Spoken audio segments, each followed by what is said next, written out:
Bible directs us to treat the stranger the way we would treat Jesus. I think that's a reference to Matthew 25:35. And so there it says, there are different interpretations, but it's generally interpreted in Matthew 25:35 to say that, for I was a stranger and you let me in. That's the language I think that you're referring to, isn't it? Yes. Because I don't know any place where it says treat the stranger the way you treat Jesus, but for I was a stranger and you let me in. Yes. Okay. Now, if you look at that language that's there written in English, you know that it was interpreted from Greek.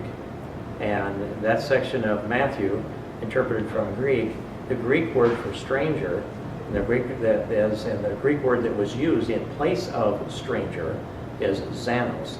It's spelled Xenos, xanos. Now, in that connotation, it means invited guest or guest form. And so when someone is invited to come to your home and you let them in because they're invited and you treat them well, that's the expression of Matthew 25:35. It's a misunderstanding to conclude that Matthew 25:35 that says, for I was a stranger and you let me in, does not mean that we're commanded by God to welcome anyone who might come into our home, whether they are invited or not. And so that would be my answer, that it's clear that we simply can't open our doors to anyone who would come in and share with them the proceeds of our labor, or let them do whatever they might want to do. After all, it is our home. And so that's my response to that particular question, and I think that I'm on more sound theological ground than the people who use that verse inappropriately. What is the impact of your faith and your opinions when you talk about the Latinos? God's children like everybody else. I mean, it's not a hard equation.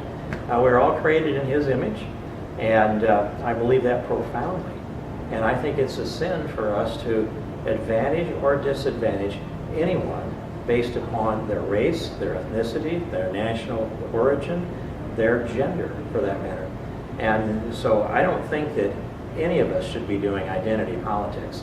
We just say that everybody in America, as those that are here legally, natural-born citizens, naturalized citizens, and legal immigrants, all should be treated equally, with equal opportunity and with equal respect. And I believe in the dignity of every human person. And that's part of our shared Roman Catholic faith as well.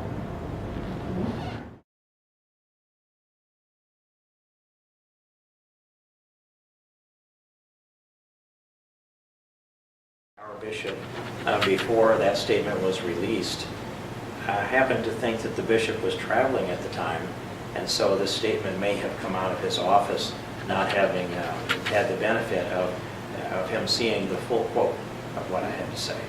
And I think that if Bishop Nicholas would have had an opportunity to see the full quote and understand that I said that the valedictorians, the dreamers who are valedictorians, are a very, very small number, but they also tug at my heartstrings like they do everyone else's. But my comments were not about dreamers. They were about drug smugglers who came across the southern border, and I've watched them. I've been there to apprehend them. I've unloaded illegal drugs with my hands. I know what's going on that border. There aren't a lot of people that know what's going on that border. But I was talking about exclusively about drug smugglers. And if I hurt anybody's feelings, then I hurt the feelings of drug smugglers only. And you know, the sanctity and the dignity of every human person needs to be respected. But I'd also reflect back upon the time that Jesus drove the money changers out of the temple. He made a whip, he tipped over their tables, he drove them out of the temple. And I don't notice that Jesus had great respect for their feelings when he drove them out of the temple. And I'm talking about drug smugglers. So I'm not very concerned about hurting the feeling of drug smugglers, but that's all that I was addressing. And I would hope that the bishop would go back and review my statement, and I think he would come to that conclusion too. And I'm aware that there's a lot of pressure within the church to be sensitive to people's feelings, but it's very, very important that we not see wedges driven between people because of race or ethnicity or national origin or gender, as I said. And I profoundly believe that. And I see that there are people, this is without regard to our bishop, whom I have great respect for. But from a political party standpoint, we have watched as Democrats have tried to divide Latinos away from Republicans. They've spent millions of dollars calling Republicans racist. They do that because they have a political benefit from that. It empowers them.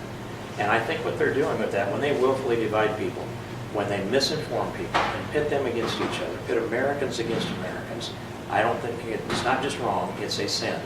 And I think that our bishop would recognize that too if he could see what's going on within the Democrat Party.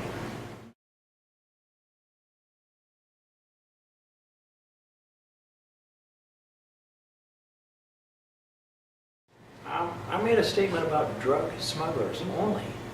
So why would anybody think that had anything to do with race or ethnicity? I am flabbergasted by that. But don't Latinos also despise drug smugglers? I think they do. And so when I say that I want to stop illegal drug traffic into the United States and in the United States because it damages our people, it hurts our children, it costs lives in America, and it costs 70,000 lives in Mexico, by the way, I want to stop that. So I think everybody wants to stop that. But my statement had nothing to do with race. And there's you're no telling way. you like Latinos. I like them like everybody else. I like all of God's children fit in the same category without distinction. Whether they're brunettes like you, whether they're blondes like a lot of Norwegians are, it doesn't matter to me. I see the spirit in people. You know that. You know, when I look in your eyes, I see a certain spark in there, and I like that. And if I didn't see that spark, we might not be talking today, but you care about what you do, and you love people, and you're a fair-minded person. I'm attracted to that. And I say that I know people on both sides of the political aisle, people of all races and ethnicities. The friends that I have collected over the years are people who have good, strong, wholesome, altruistic convictions. Most of them are strong, faithful Christian people. I admire it, I respect it, whatever the package is. What about the words that you use in Pocahontas about Latinos are as a dog? Okay, there's one more thing to be said about this piece, the last question that you asked, though, and that is that the characterization that I gave of drug smugglers was a characterization that was given to me from the Border Patrol.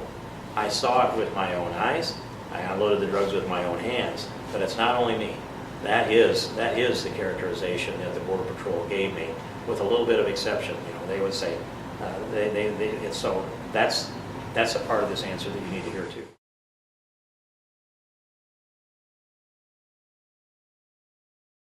I don't know why it matters. I think it's important. It's important that our cities and our counties be populated by people who are lawfully present here. And that's a different question than the one you asked. I'm not okay with a growing population of people who are unlawfully present in the United States. Not that there aren't good people within that group, but it erodes the rule of law and it makes it impossible for America to determine its own immigration policy.